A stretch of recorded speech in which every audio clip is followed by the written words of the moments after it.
Hi everyone. I would invite the presidential candidates to put their hand up so you can be prompted up to panelists and join me here. And yes, the presidential candidates are on your screen right now, who they are. Some of them couldn't be here right now, so please do check them out and their manifesto out on their website. I mean, on our website, my bad, it's been a long day. On our website at qmc.org/elections, which is where you can vote as well.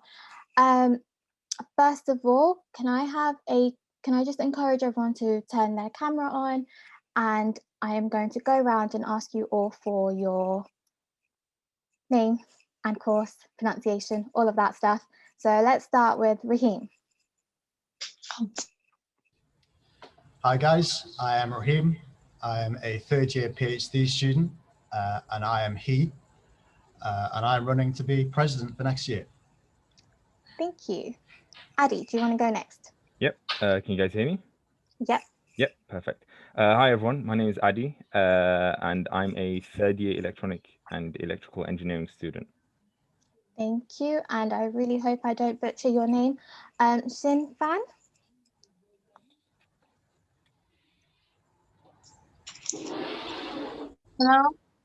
Hello everyone. Can you hear me? My Yeah. name is Fancy, and you can call me Fancy. I come from China. I'm a postgraduate student in bank and finance, and I want to be president of the QMUL. Thank you. Thank you, Fancy. All right, so it will follow the same sort of structure as everyone else's. We will take rounds of questions. So I will invite for the first two questions, and I can already see hands up, so I'm expecting a lot of questions for the president candidates. Cameron and Khalid, could you please join us and ask your question? Cameron, could you go first? Yeah, thank you, Shamima. So obviously part of the role involves chairing the Board of Trustees, which is the governing body of the Students' Union and oversees the strategic, legal and financial aims of the union. What are your, again, given the circumstances of this year, what are your priorities going forward? Thank you. And Khalid. Hi, so my question is, as the president, you have an influential seat at the table regarding policy and strategy. So if you were to change one thing, or if you were to implement one thing, one policy or strategy, what would it be? Thank you both. So I will repeat the key sort of theme of the questions, and you will all have 1 minute to answer those questions. So the first question being around the fact that you are the chair of Board of Trustees, and Cameron wants to know what your priorities are going forward. And the second being the fact that you have an influential seat at the table when it comes to strategy and policy. So what is the one thing you would want to influence? Now, Raheem, do you want to go first? I will start your timer now. So the pandemic and the absence of students within the campus environment has seen a complete redundancy in memberships to clubs and societies, which has essentially formed the backbone of student engagement and welfare within the university campus. So I'll be looking to basically set up almost like a reinvigoration scheme across the entire premise. So looking at a strategy to basically promote clubs, promote societies, because at the end of the day, those are the bread and butter of how students engage with the union. And essentially looking at a strategy to basically put them at the forefront. So whether that's through social media, whether that's through complete canvassing across campus, this needs to be a priority, because at the end of the day, that's how students engage, that's how they become cohesive, and that's how their welfare is benefited. Thank you. Addy, do you want to go next? Yep, sure. So first things first, with regards to the Board of Trustees, I have been actually a member of the Board of Trustees for 2 years, of course not chairing it, but so I've seen all the, how it works and how it operates, and I think two main things that I definitely want to make sure that the Board of Trustees scrutinize, especially in this period, is firstly the financial aspect of the union, especially in such a difficult period, and secondly, to make sure that all the governance is up to date. Or the documents, sorry.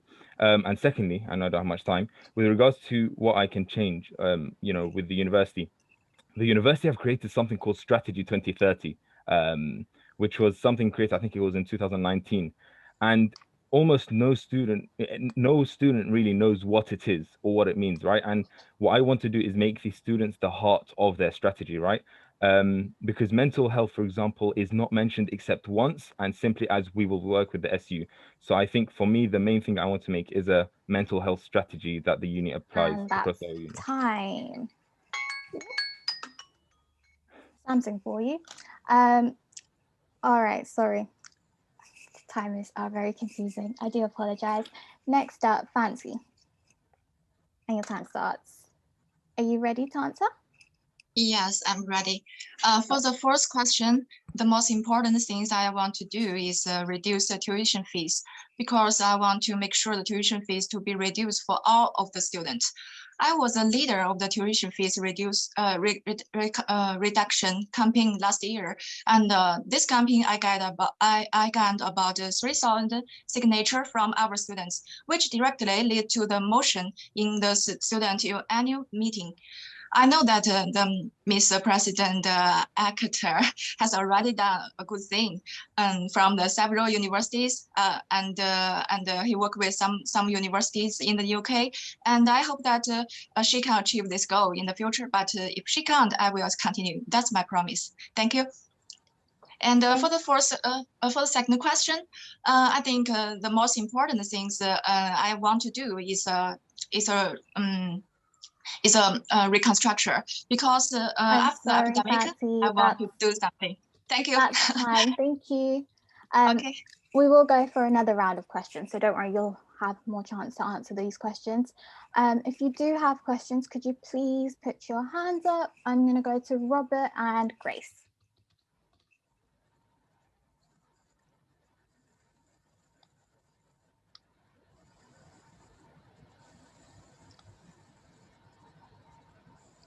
Thank you. Grace, since you're here first, do you want to ask your question first? Yep, thank you. So the Students' Union has declared a climate emergency, and as the president of the SU, how do you plan to make sure that action on the climate crisis is the priority that it needs to be? Thank you, Grace. And Robert. I apologies, got stuck in the ether for a minute. So some candidates here have and some haven't made points in their campaigns about continuing the fight for tuition fee refunds and rent strikes next year. Do you have any plans where these campaigns will be? And what would you do differently to the current exec team, including obviously Shamima here, who's worked both locally and nationally on these issues? Thank you. Let me just quickly write them down. All right, so I will ask them in a different order. Fancy, you get to go first, and the first question being climate emergency and how would you ensure that the actions are a priority?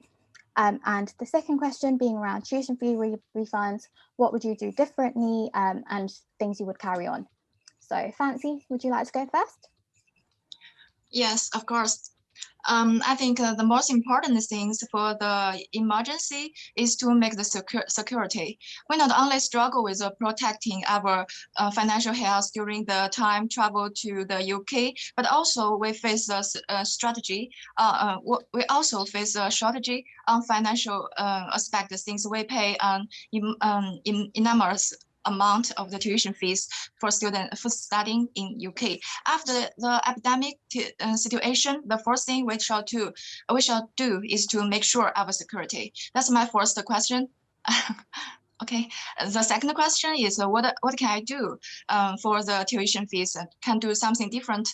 I think we should ask the school financial department to figure out how much electricity and taxation and other we have saved because of the emergency, because of the epidemic, so that if this can't be calculated, and I think it will be account to the standard. Thank you. And that's time. Thank you. Raheem, do you want to go next? Sure. So the university already has some pretty neat schemes in terms of sustainability. There's already the volunteering to clean the river out back by Mile End Road. There's obviously the gardens that we maintain. And I think it's important, particularly during the pandemic, when there has been a lack of people on campus, that we continue to maintain those schemes, maintain the garden itself. And again, I keep talking about social media, but continue to canvass those schemes that we have. With regards to rent strikes, Shamima, you've done a fantastic job, but I would like to continue with the representation for postgrads, because I feel like that is an area where we haven't been, that voice has been particularly lacking. I know that that's because of bargaining and things like that, but we need to bring them back into the picture. And as well with tuition fees as well, it's important that whilst we are joining with Russell Group Universities to join that conglomerate to lobby the government, we need to keep doing it locally as well. Otherwise, foreign students, where the income of the university is generated, they're going to get put aside. That's time. Thank you. Adi, you're up next, and you may start. Just before I start, though, okay. Just want to clarify the wording of the second question. Can you repeat it, please? So the second question is around tuition fee refunds. What would you do differently to the current executives, and what would you carry on, sort of? Okay. Yeah, around that line. Yeah. Thank you. So firstly, for the climate emergency, there's two things. Firstly, QMSU have declared a climate emergency. I don't believe the uni has. And so that's one thing I want to push for the uni to do. And on that note, I actually want to learn from the previous experiences. So Shamima will kill me here because it was a policy of hers, but she started something with regards to the racial review. And we declared it as a students' union before pushing for the uni to declare it themselves. And so using the lessons from that and pushing and applying it here to the climate emergency to make sure that the uni actually declares one. Yep. And secondly, with regards to fee reductions, I think firstly, with regards to undergraduate fees, we will have to, I think we need to focus more effort on the national scale, but like Raheem did mention, international and postgraduate, that needs to be focused more locally in terms of, that's the uni policy. With regards to the undergraduate, the government is our main target for that, because they are the ones who are mainly influential on this. Yep. And that's time. All right, I'm going to go for another round of questions. I do see hands up. Oh, quite a few hands up. You guys are popular today. We have a question from Matthew and a question from Mingyu.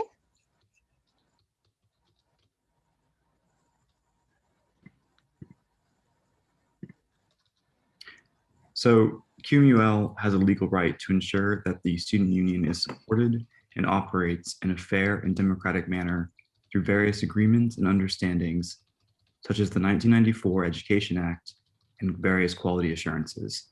How will you hold QMUL to account if they do not meet these requirements? Thank you, Matthew. Mingyu? Yeah, like since during the pandemic, it's more difficult for students to looking for a job. So what you guys trying to do to help us to find a job more easier?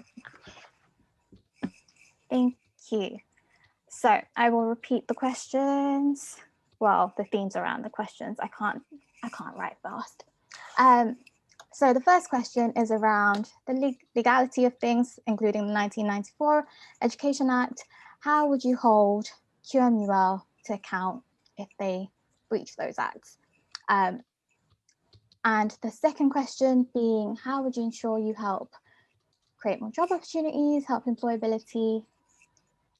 Is that roughly enough with the themes? Perfect. All right, Adi, you'll start this time. Yep. Firstly, thank you guys for the questions. Matthew, quite an interesting and difficult question. I think firstly, we also we must look at our own democratic structure. So for example, we have had, because I've been in the student trustee for a while, so I've seen that we've actually gone through the democratic democracy review, and all the changes that came with it. And I think this is quite a difficult one because we have to make sure that I'll be honest with you, this is quite a difficult one to answer, and I'm not 100% sure, because at the same time, QMUL has sometimes gone too far in their interventions. So I guess also make sure that we're on terms with the local MP and councillors. And very quickly on the jobs, I did make it a manifesto point to bring back the student internships in the SU and to start an employability scheme. Thank you very much. Thank you. Fancy, would you like to go next? Okay, I think I would like to answer the second question because I think that's my prior places in my campaign. So I have always said that the most important things for me is to getting through this crisis and trying to protect as many jobs as possible. Whether it's reopen in London or some career institutions we are trying to protect as many as jobs as possible.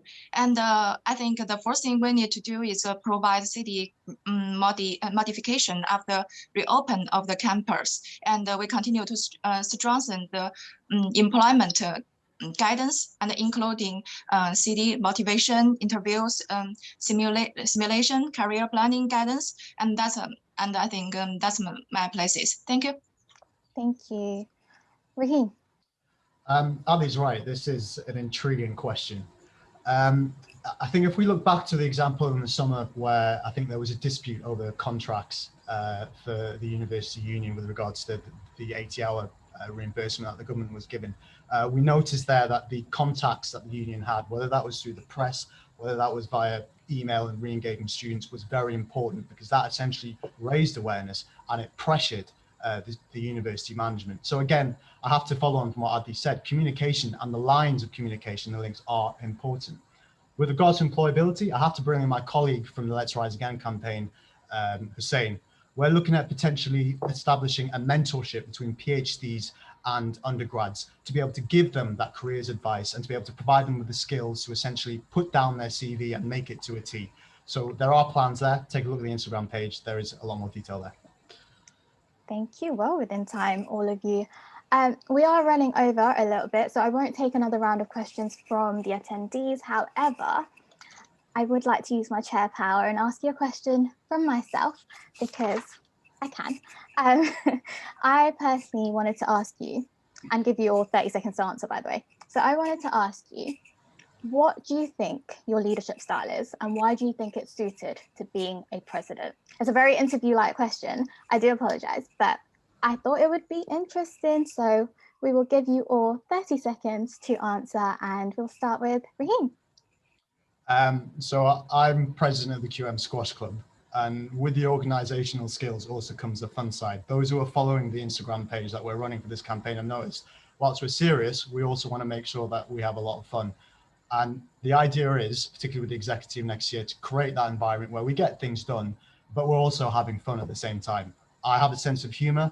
I tend to joke, but that's the kind of environment I want to create because that's how people are productive and that's how people enjoy the work they do. And that's time. Thank you. Fancy, would you like to go next? Okay, just as I said, I'm a leader in the tuition fees reduce campaign last year, and this campaign have gained 3,000 signature from our students. And I also I was a CEO assistant of a technology company, and I respond for the assisting my leaders in making operative strategy and long-term planning. So I think that's my leadership, and I can handle this work. Thank you. That was perfect timing. Thank you. Adi. Hi. So I think I've actually been, I've headed a team in my local community doing community work, and I've also been president of a society when I was in college. And I think if I was to summarize it in one word, anything that what I've learned is empowerment. The president's role alone cannot sustain the union at all. And I think it is completely up to the empowerment of the other execs and helping them do their job because, you know, as I've seen Board of Trustees, the exec have to be a very strong unit altogether and not the president alone. That's time. So now you have 45 seconds to do your closing remarks. I'm going to start off with Fancy. So you have 45 seconds to say last closing remarks. Go. I think all I want to do is to first thing I want to do is reduce fees, and the second I want to make the equality And the third thing, I want to pay more attention to students' mental health and during this epidemic. And the third thing, the fourth thing, I want to provide more online activity to enhance the coherence. And I think if you vote me, I will try my best to do these things. Thank you. Thank you. Next up, Raheem. So I could talk about some of the key words that have been mentioned throughout this entire debate, whether that's welfare, mental health, or student representation. The issue is this particular election, like the US election, is no normal election because we're in the middle of a pandemic and we're about to go into a new zone of normality. So the campaign has mainly talked about the big R's, so reinvigoration, re-engagement, and whether that's through the campaign strategies for the LGBTQ or the clubs and societies to essentially resurrect them, we need an overhaul of how the union operates next year. But the future is positive and we will rise again. Thank you. You had 10 seconds, but that's absolutely fine. Thank you. Addy. Yep. I think that this year has been difficult for us all. And whilst returning to normality seems to be like very close and on the horizon, I think we can't let it slip. The fact that this is the perfect time to fill the gaps in the union. This is the perfect time to improve on what we currently have, and at the same time be cautious for every single curveball that COVID and the university will throw at us. And having been a student trustee for 2 years, I think I'm ready to both adapt and react to every problem that comes our way. And I think I'm the most qualified for this role because of my experience both in student trustees and as a student councillor in my first year. Thank you. Thank you. Well, everyone's within time today. I love that. However, that is the end of our questions to the president's role. Good luck to all of you. I look forward to passing my baton on to someone. Yeah, so that concludes our candidates question and answer. Thank you everyone for coming and engaging and asking questions.